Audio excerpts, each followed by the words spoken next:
difference between feedback and error. And that's the skill where it comes to teaching and somebody's got it wrong. They shouldn't know they've got it wrong, but they should possibly be aware that there's another way to do it. Our training setup was nails. We developed a training plan, thought of strategies, of possible behaviors, and even a workaround. There was no way the dog was not going to be able to do what we had planned on them doing. Then the dog did something else. What the heck? The dog made an error. Really? Is that how you trainers see it? No, no, no, no. It's errorless learning, not errorless teaching. I'm Sue McGuire, a canine behavior program manager at an animal shelter near San Francisco, and Kay Laurence of Learning About Dogs. We talk about feedback, not errors, on this episode of Learning About Dogs.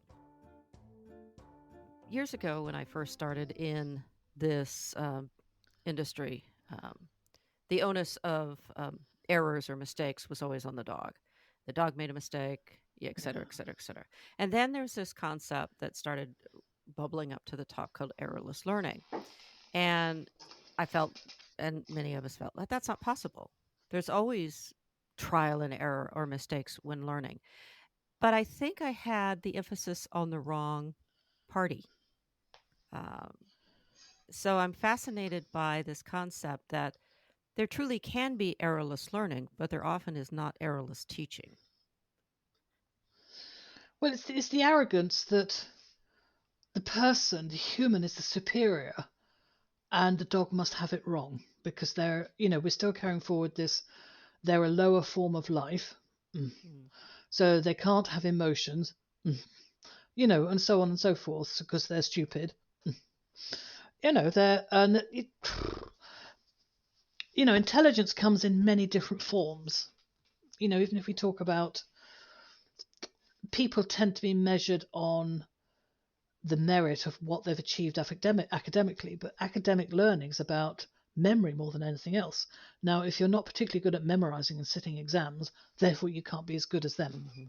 So there's this sort of superstructure of arrogance that certain things are better than others, but they're not, they're just different. I mean, I work with sheep, and sheep are as bright as they could be in certain things, but when you want to compare them to other animals, they appear to be stupid, but they never needed to learn to do what those other animals did. So, we used to turn sheep out onto the mountains, which is an enormous area, probably not by American standards, but by our standards, it's a good day and a half walking up and down dale to get to where your sheep might be grazing from your farm. Now, we'd gather all the sheep down as a collective, so we'd have 3,000 or 4,000 sheep come down to a collection point, and then you drive your sheep home to your farm, do what you want to do with them. There were days when they had to be off the mountain through health inspections and all the rest of it, or you might be sorting out what you're going to sell and da da da. And then you'd kick them out of your gate at the farm, and they would find their way back to their patch, a day and a half's walk away. And they would take their female lamb with them, and she would learn the route. Wow. I mean, that sort of intelligence is like, I would struggle. I mean, they walk all day and all night, and they're there by, as fast as I could walk there, if not faster, because they just know how to get back to their patch, and they will stay together as their flock. So even though we've got 46 flocks loose on the mountain, they really don't mix. Interesting. They really don't mix. They stay with their own groups. So that sort of, if you like, native intelligence could be dismissed, but in actual fact, that flock is so strongly bound together that if they're grazing over a large area and one edging you, who's probably the most senior, so you're with me, the seniors are often out to the edges because they're more likely to respond to changes in the environment. That will transmit straight to the flock very, very quickly. Yes, her head goes up. She just pauses for a moment when she's eating, and the whole flock will just take notice. So there's so many different types of intelligence, but it's always like, well, it's got to be measured against what we want, or errors are measured against what we want as opposed to what the dog can do. So the whole thing of the dog being wrong or making a mistake, really, the dog is just doing what they have been taught to do, and what they've been taught to do doesn't align with what we expected. Right.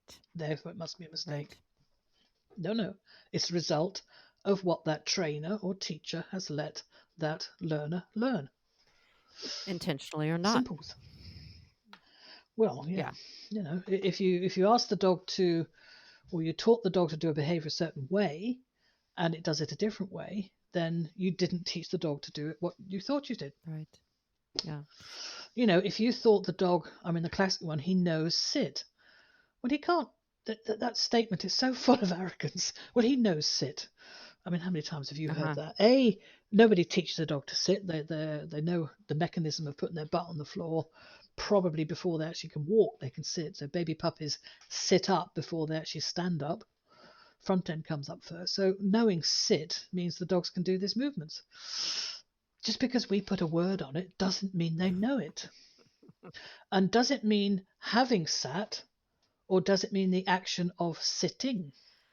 I just want the dog to sit. Yes, but they're not the same thing. Yeah. So if he's lying down and you just want him to sit, what's he supposed to do? Well, Well, I can't. I'm not standing up, so how can I sit? Yeah, but oh yes, you're supposed to understand everything. yeah. Yeah. But this is not, this whole errorless learning thing is not new. They were messing around with the pigeons back in the Yes. 60s. Um, and I think it's just not remarkable, but definitely worth bringing to attention that even though they were messing around in laboratories with pigeons and rats and getting them to learn things, a lot of these pigeons and rats we have to thank our stars for, because the going through something 1,000 times to be able to be fed at the expense of somebody who probably didn't have a lot of compassion for either rats or pigeons, that was going some. And then we get one sort of person that will stand up and says, no, no, we can do this a better way. Let's have a look at doing this a better way. Let's see if we can teach this pigeon not to make the Right. errors. Oh, And if you look back in and some of the papers, you'll find that even Skinner prepared his rats with prerequisites. Um, yes, yes, yes. And I couldn't find the quote to hand now, but it won't take me long, is that error is not necessary for learning. yes. Yeah. So But, we live on this, oh, well, you've got to learn by trial and error. right. No, you haven't. If you've got a 15-year-old daughter and she's going to go out with that bloke who you think's a right pile of noo-noos, she hasn't got to learn from trial and error. You just go, this guy's not good. And then she'll do the polar This guy's opposite. not good. Uh, Yeah, I'm coming with you, or I'll sit outside your house and watch. Are you really? How much of an error have you got to make to learn from trial and error? Or are you going to call it trial and trauma? yes. Yes. Because whatever you're learning, there's an emotional context to that learning. Yes. Try me on French. Okay. Yeah. Well, I was embarrassed so much about not being able to pronounce it or not being able to understand it, or anyone that has an issue with dyslexia, the whole embarrassment of having to stand up and read the next line from Romeo and Juliet or something like that, that stays with you for life. Mm-hmm.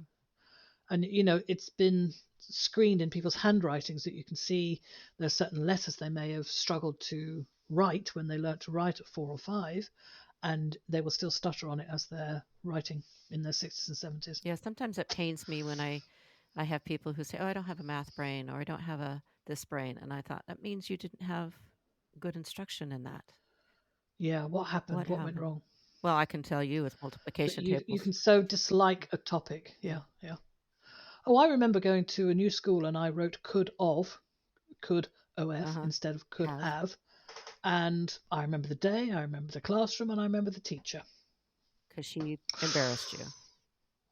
Oh my God, yes, yes, yes, yes. Oh. I just think of her turning in her grave now as I am published.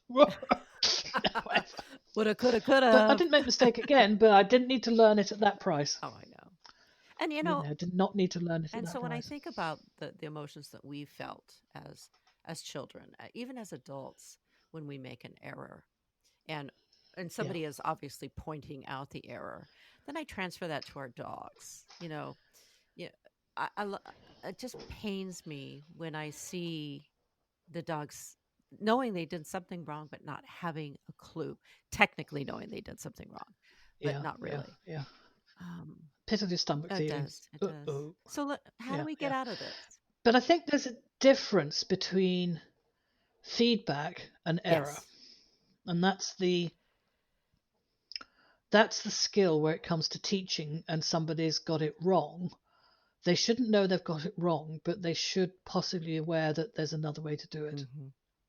Yes. And Yep. with our dogs too. I mean, yes. And the longer you keep repeating what is, what they will often call not good form. So if you keep clicking and your hand is in the treat bag as you click, not good practice. It's not serving a function. You're masking the function of the clicker by having your hand move at the same time, or you're marking and not allowing the dog to connect to you before you start the delivery pattern. That poor practice may have been changeable when you first learned it, but after you've done it for a few years, it becomes harder and harder. And now you're going to struggle, and now it's going to hit you that I've got to change, I've got to do something different, you've got to turn things around. So, so getting it right from the beginning has to be a blessing. Yes. Because if you try to change something further down the road, it becomes so much harder. And then when you're tired, it'll pop back up again. Indeed. Yeah. Yeah. And so, the whole trial and error is for the teacher, not for the student, kind of thing. So I think we've mentioned about. I mean, when you say it's for the teacher, what do you I mean on think that sense? Trial and error. I think we mentioned in one of our previous episodes about practicing without the dog. Figuring out our trial and error. Oh, that prop will work there. That prop will work there, and then having your backup plans. But what's the error? No, hang on. This is not an error. No. This is just feedback that this might be a better choice than exactly. that. But you shouldn't see it as an error. Good correction. So what are your options? So I'm going to see if I can get the stick I'm going to hold it this way and see if I can actually take the cup on a stick round a cup. Oh, I can't. Well, that tends to clonk the dog's head. It's not an error. It's feedback that I want to adjust what I'm doing. Okay. So I don't feel that I've made an error or a mistake under those conditions. That is just learning to adjust what you're doing to get a better result. Okay. Not the same thing at all. It's not the, oh God, I'm so stupid, I can't get this right. Yeah. No. It's not to do with because we do have a. If you're tired, you might not be aware of the other options that are available to you. Boy, don't we do? Yeah. Then you just break the stick in half and walk away. Yeah. But we do have a tendency, don't we? I mean, if we're not aware of it, to say, "Oh, I suck as a trainer. I'm a sucky trainer." Yeah, that's our history, though. It is. It's yeah. But some days, and you all have it, there are days when material objects are just out to give you a hard day. You're folding up the hose pipe and it's not going the right way. And then you're trying to do, and then that's not working either. Or let's just go and sit in a bubble for the rest of the day. There's a famous Elmore Leonard quote. I don't know if you know who Elmore Leonard is. Fabulous novelist, passed away a couple of years back. He had this line in one of his books that if you wake up and somebody annoys you and you consider them, excuse for lack of a better term, an asshole, then okay, that guy's an asshole. But then you wake up and realize that person annoys you and that person annoys you and that person annoys you. Chances are you're the asshole that day. So I always look at that. If things are just sort of piling up one thing at a time, then chances are that's feedback that today's not the day. Yes. Or the Oscar Wilde one was the good humour didn't catch up with him till after 10 o'clock. It'll get better as the day goes on. Let me have coffee. Something to change. Right. And I think often, we punish ourselves with this error, fail. Oh my God, I've got that wrong again. Yeah. Whereas if we start to reword it, the verbal terminology we use just goes, that's not working. Is there another option open to me? All you know is it's just not working. It's not an error. Yeah, it's not like it's an error is a failure. It's just information that this is not working at the moment. So if you're saying a teacher, I'm trying to teach a dog to go over a jump. Yes, now I'm trying to teach Zip to jump through a hoop at the moment. Yes, I like teaching jumping on a hoop so that I can. It shapes the behaviour to the centre of the object. Are you with me? Mm-hmm. As opposed to size. I'm not bothered about the agility. I like her to jump on the lowest part. So I jam the hoop between the cooker unit in the kitchen, so I don't have my hands on it. And I show her where the food is, and it's not even off the floor; it's just vertical. And she went and hid under the table, and I go, okay, Oh. that's not going to work. What's wrong with hoops? I couldn't see what was wrong with hoops at all.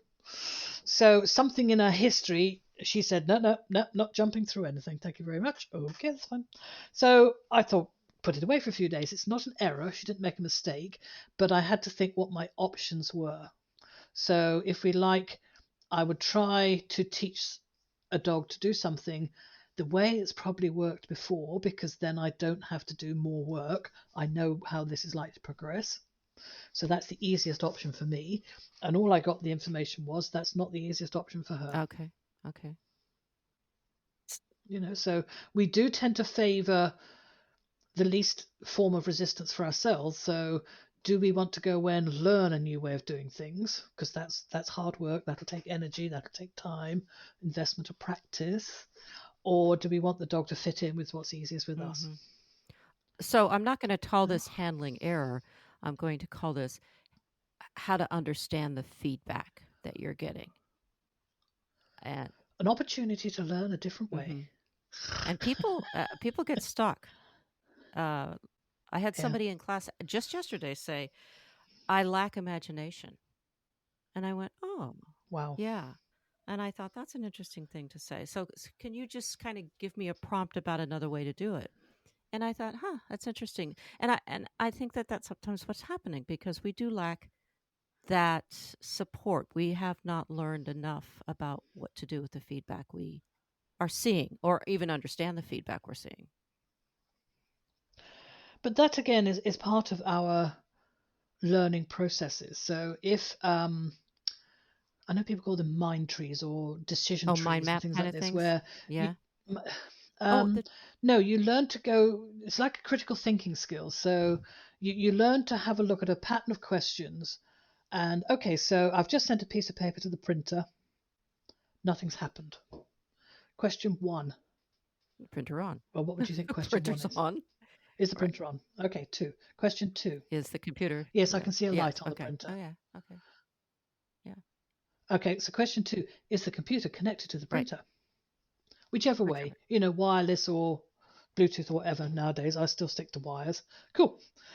Have I actually told the computer which printer to use? Yeah. Have I actually sent the right pages? So you have a list of questions that you go through, and that's not about imagination. You learn a list of what could it be that this is not working. Yes, you learn the discipline of several questions. Okay, so a friend's just rung you up on the telephone and they're a bit pissed with you. Cross. Okay, Oh. what have I done wrong? It might not be anything you've done wrong. Something else might have happened that has caused this to spill over to you. So again, you have a list of questions of what can I ask before I jump to the wrong conclusion. But that's a little bit like, imagination. It's not imagination, it's thinking about all the options that are open to you. But often we need to be stimulated to think about options that we haven't thought about before. So this is where they're doing all these big things now, like crayoning books, coloring books for adults. Mm-hmm. Yes, or you'll see somebody with a blank piece of paper at a meeting, and their doodles are amazing. Most people tend to doodle the same sort of patterns. Just take a minute. The barn owl's back again. This is obviously his time of night for coming to look for beasties around the garden. So pretty. I don't know what's happened to our rats, but they've gone. Well, between the barn owl and the border collie, I don't think. Well, this is what I think, yeah, because the chicken's got that much food, she's not bothering to eat it from one day to the next. And obviously, I used to think what I gave her she was eating, but it Nope. wasn't. It was It the was the rats that were rats. eating it. Yes. And you're Here yeah. he comes. Oh, see, that's such an honour to. Ah, okay. Beep beep. Back where we were. Where were we? It really things back to understand the feedback, and I think part of it has to do with not understanding. I mean, I'm going to pull from the information we've been tooling around with our little group is this prerequisite learning, and you know Yeah, yeah. um, one of the quotes from Marie Sidman says that there is trial and error instruction which lumps all prerequisites together, And then there's programmed instructions, which isolate the prerequisites. And I think that that's what we tend not Hmm. to Hmm. do as dog trainers, is we don't isolate the prerequisites. And also when people say, oh, have you trained a dog before? Yeah, yeah. That doesn't tell me No. anything. You with me? How did you train? What did you train? How long ago? What process did you learn by doing this? You know, um, I'm at the moment just to sort of construct a comprehensive curriculum in dog training, and certain things can be learnt in parallel, certain things have to be learnt in a very specific order, and certain things are just there for fun. You can learn them at any time. And try to find out, it's a complex business. Even just calling it training is a bit of an insult. And I'm trying to think of parallels or anecdotes we can use. And I think the two that I come up with closest is possibly learning to play the piano. And I think we talked about this before. So I could learn to play the piano by watching somebody else do what they were doing and listening to it. And I bypassed really learning to read from music. I can do it, but I'm not fluent and fast enough to be able to produce anything that anybody wants to listen to. But you may learn to play the piano because your parents wanted you to learn the piano because it's a good discipline to learn an instrument, blah blah blah blah. And at that time, you just thought it was a bore. A few people were like, "Oh, I love the piano," and they get very engaged with it, and they're off. And every single opportunity to play the piano is there. They'll probably turn to the people that will play the piano that other people want to listen to and will pay to listen to them. The rest of us, yeah, we can play a few things not bad, and we play it for ourselves. And I would be embarrassed if anybody said, "Can I hear you play the piano?" The answer would be absolutely not. But if you put a piano in a room, most people would walk over and have a tinker with it and can do something or other without too much stress. Dog training is a bit like that. Most people can do something or other with a dog, not particularly well, but they can have a go and they can get the dog to sit and do a twizzle. They can do some stuff in their own living room for their own benefit, for their relationship with the dog, but probably nobody's going to pay them to watch what they do. And then there are other people that learn their skills so well, they have all their music theory sorted, they go on to one course after another. And as their practical skills increase, their theory has to go up by the side of it. So I think I might not be accurate on this, but if you want to do grade 7 piano, I think you have to have grade 5 theory. Oh. So the two parallel up as you're going up. So as you go higher up the grade tree, your theory has to come up the grade tree with you. And if you can't get grade 5 piano, then you don't get to do 7 or 8 or something like this. So they've actually given a whole structure to not only learning the skills of playing the piano, because there are people who are not exactly piano players. We call them keyboard. In these pop bands, they can do keyboard and they can make a sound that other people want to buy, but they probably can't read music. And there's quite a lot of famous musicians that have earned very, very good money but still can't read music and often feel quite ashamed that they can't. They just learned it a different way. Right. So I rather think the dog training doves into that, in the sense that we learn it to the level of our own particular interest, but it is very much lots and lots of different levels. And these levels of practical skills and theoretical skills on the majority are intertwined to be able to climb further and reach broader. So somebody that's probably learnt piano and music theory can do all the pop song stuff, maybe not some of it, just think of this rap stuff, but they could do all the classical stuff as well, or they could do a bit of ABBA. They'd have no trouble covering the range of all music. But somebody who's only learnt up the pop music tree, that hasn't learned to read music, can probably only learn in that environment. Yeah. So the trick training, or I've got my dog do a bit this, that, and the other, you may just be limited to that environment because you didn't have the theoretical knowledge coming alongside your skills, or simply that piano that you used helped you a lot. The type of dog that we all had once upon a time that it just seemed to be so much easier training that dog than other dogs. Exactly. And then it's inside the dog, not the person. Yeah. All that. Yeah. Yeah. Yeah. Oh, she was lucky with the first one. Say that with children too. Or it might have been, I've seen that people there, they get their dog, they go straight up, wow, wow, wow. And people say they were lucky with the first one. They probably had a very good coach. People tend to forget that there's often it's the coach that got them to the top of the tree, neither the dog or the person. Yeah.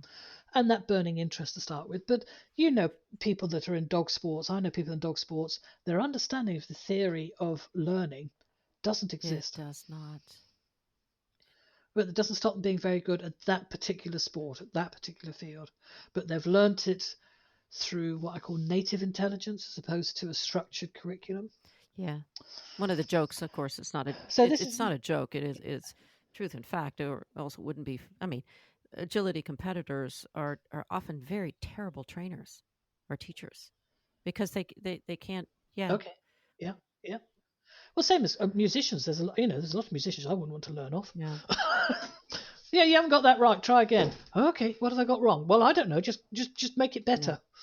Oh, being a teacher and being a performer are not the same thing at all.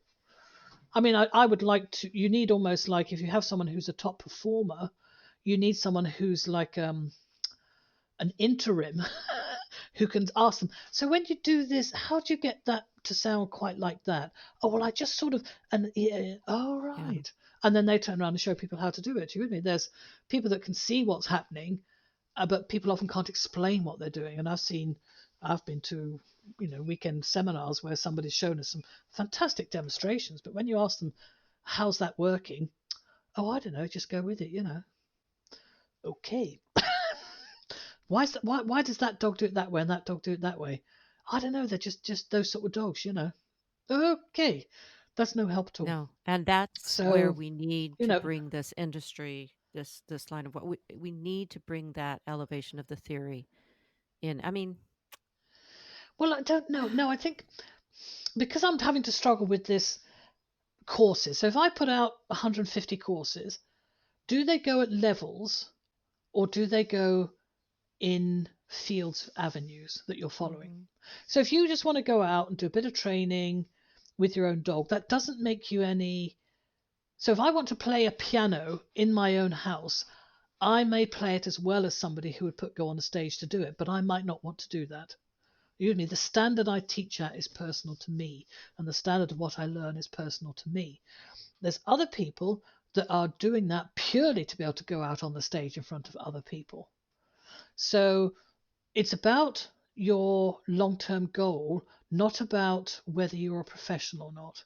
So you can have somebody who bakes at home probably to the same standard as somebody who earns a living from baking, yeah, but they don't have the range to be able to cover all of the types of music or all of the repertoire that the bakery can cover. They can only learn their repertoire to a high level.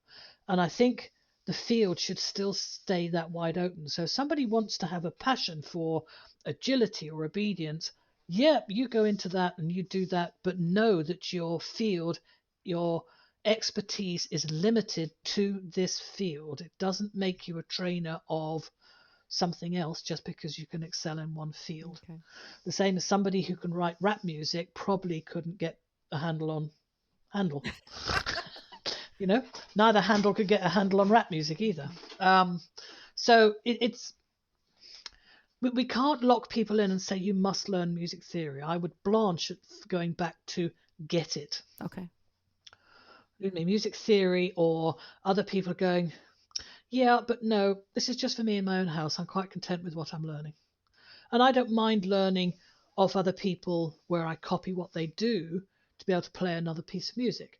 Or somebody's training a dog and they may look at how I teach hill work and they may just copy that as a recipe, but be under no illusion that they know they're copying and they're probably not learning enough of the theory to be able to expand their repertoire without being able to copy. okay. Mm. So I think it's about knowing your limitations rather than saying this is better than this, or otherwise we're just repeating this, giving merit to the wrong field, and merit tends to be given to the field that you're comfortable in.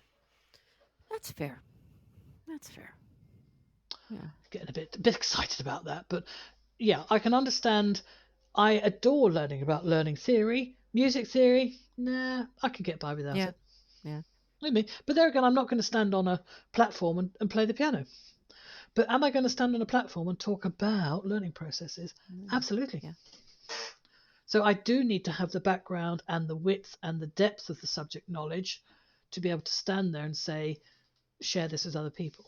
But if I just want to play on my own, in my own house, headset, Yeah. fine. Yeah. Not sharing it with anybody at all. Well, let's make this bit of leap that our listeners are not your average pet dog owner, but maybe they are. That's fine. Welcome.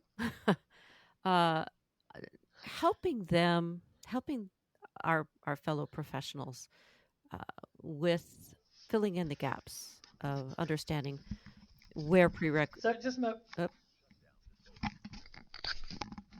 Sorry. okay. My headset started talking to me. Oh, it was getting feedback, was it? No, well, audio shutdown enabled. And I go, no, no, no, no. Got to press power. Well, it's on your ear, so how do you know where it is? Sorry. Say that Okay. again. The average pet dog Well, I'm person. just the average pet dog person. That's a lot of weight to carry. If I'm sitting and tooling around with a piano, I don't need to know music theory. So if I'm sitting in my average pet dog training class, I don't necessarily need to learn learning theory. But there's a part of me that thinks they need to understand how dogs learn. That's different. Well, it's a little bit like, so say you're going to learn keyboard and you want to go and play it at your local village hall or your local church. You've got to learn enough to get by under those conditions. Yeah, you're going to have to learn the theory because that requires you to be able to read music to do it. Often, which comes first? Do we take somebody to training class? So I went, oh my God, this barn owl sitting outside my window. You were so easily distracted this morning. Well, I have a tree and he's sitting on the tree just here watching How things. big is he? And the Like dogs. There he goes. oh, Gone. I had a picture on my Facebook thing with him just there again. So he knows it Wednesday afternoon. So, which comes first? So somebody comes to your training classes. You don't know these people. You don't know their backgrounds. They got a dog on the end of a lead. Woof. And we start to show them how to some target training. Yep. And they teach the dog a bit about positive reinforcement. And they go here and the dog learns this. And they're like, wow, this is quite cool. How does this work then?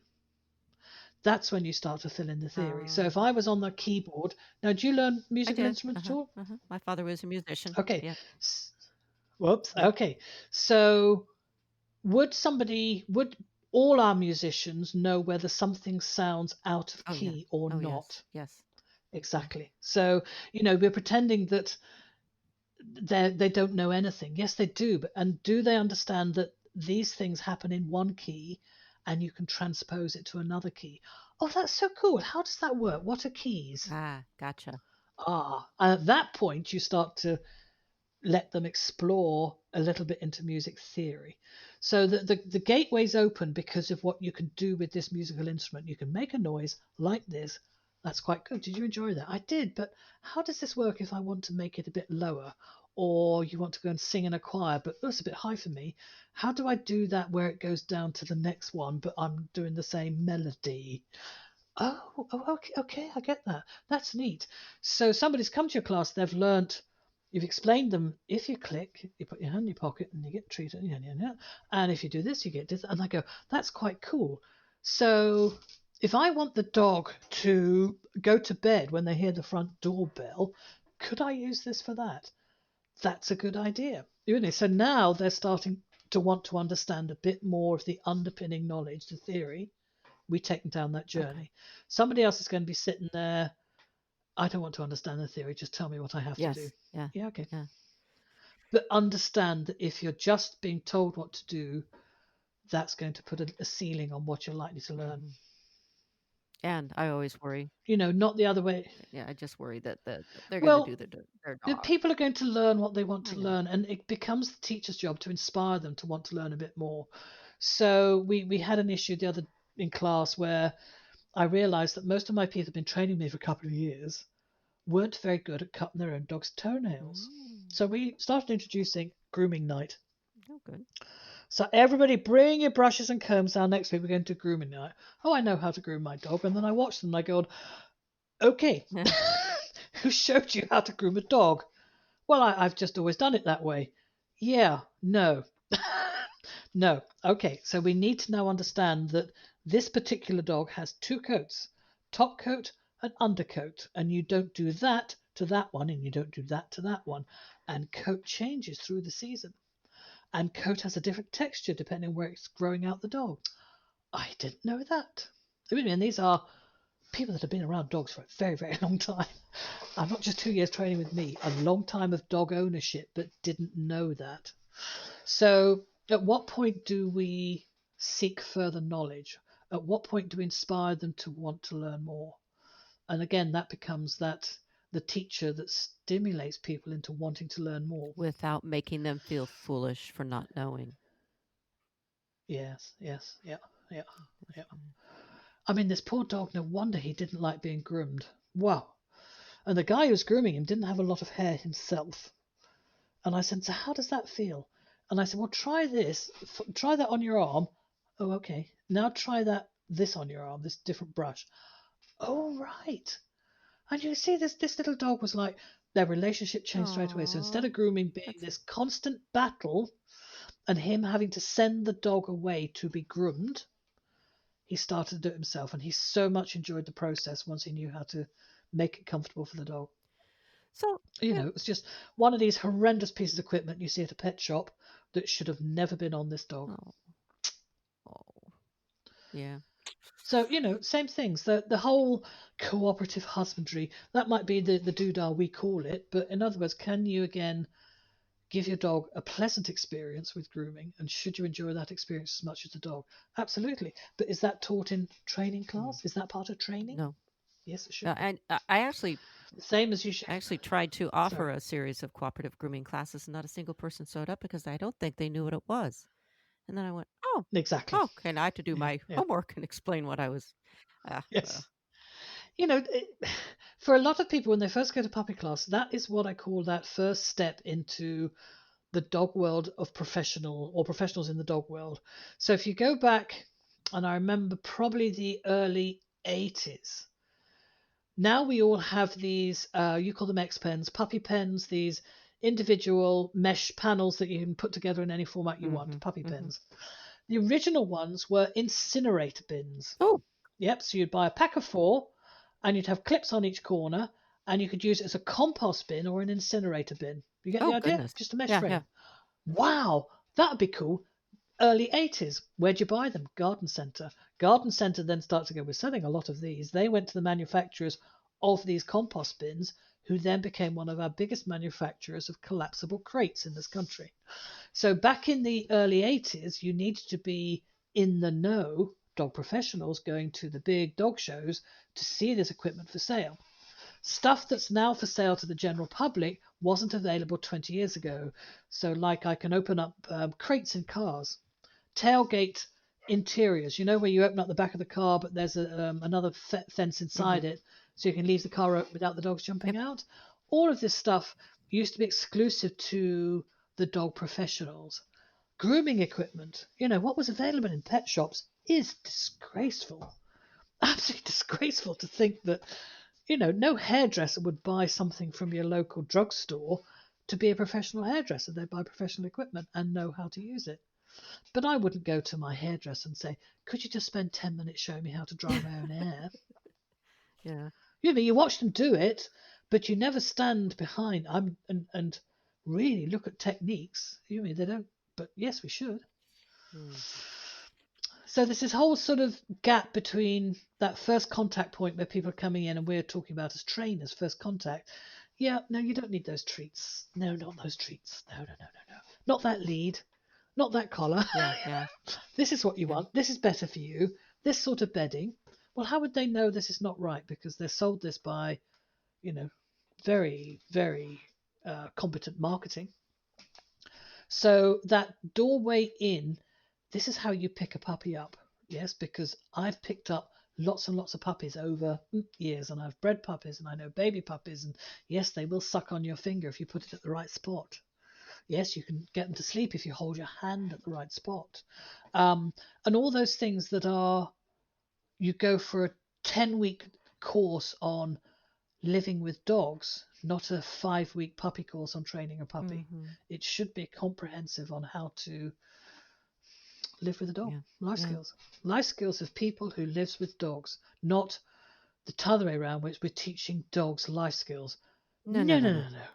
Dogs have already got very good life skills. It's the people at the other end of the lead that don't know the license. Oh, I had somebody say to me the other day in one of my classes, "So, Sue, my wife wants me to take a real dog training class." And I just was like, I felt like I got gut kicked. I said, Yeah. yeah, Is ours pretend? yeah, Yes, yes, yeah, yeah, yeah, no yeah. response, Not manly enough or I whatever. guess, I Yeah. guess. Not teaching proper stuff. I mean, often the first 2 or 3 weeks of our classes, I remember somebody going home. He says, and in fact, my husband wants me to teach the dog sit. And I said, well, do you know how to do this? Yeah, but we haven't done it in class. I said, but how do you do it? Oh, well, I might lure it or I might do shape it. I said, but you've learned how to teach your dog anything you want. Whether you want to teach sit or not, it's up to you. Yes. Ah. Yes. And I said, and you can also get him to do the washing up for you as well, can't you? Yes, she says, I have learnt that as well. I said, well, next week we'll work on how to get him to cut the grass, all right? So, yes, you have to give people okay, so that, oh, well, I want to do errorless learning. No, we don't do errorless learning. We do setting up the dog for success. Yes. You with me? Even when we call it errorless learning, we're still focusing on the wrong thing. Right. So that how to be, get that little piece of errorless that no longer in our vocabulary.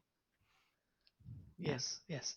No, I'm going to work very hard amongst a group of people. How can we set this dog up for success in learning this behavior? So one thing the other day was, so how do you teach lead walking? I said, well, I'd put the puppy in the car as long as it's comfortable to be in a car. And I go to our biggest supermarket car park at about 9:30 on a Tuesday morning, and the car park's empty. And I go right to the far side where there's no cars. Okay. And I just teach the puppy how to stand by my side in a car park where there's no bunnies, there's nothing interesting, there's nothing to poo on, there's nothing to be frightened of. It's just a car and you and the puppy. Okay. Yeah. And then we might go for a little walk around the car. Just one circuit round. And every time we go down the side of the car, I'll give the dog a treat if it's still with me. Anyway, so I'm teaching the puppy in an environment where it's likely to be successful. What I'm not going to do is walk it down the lane where the rabbits have just moved out the way. There's all sorts of stuff blowing from underneath the hedge. There's a car coming past over here. There's 2 kids over there on the cycle board. There's somebody over there with a leaf blower. A major environmental soup that this puppy does not know how to assess, integrate, watch, what to be frightened of, what to have an attraction to, and gets totally overwhelmed. So it could possibly learn how to be able to be connected with me on a lead. Set them up for success. Oh, okay. Yep.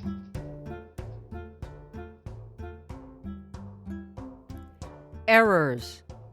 Their feedback. Errorless learning, not errorless teaching. For more information and links to articles and courses, be sure to look at the episode notes and tell a friend, fellow trainer, or dog person to take a listen to the Learning About Dogs podcast. Give us a rating on Apple iTunes or your favorite podcast platform. Thanks for listening.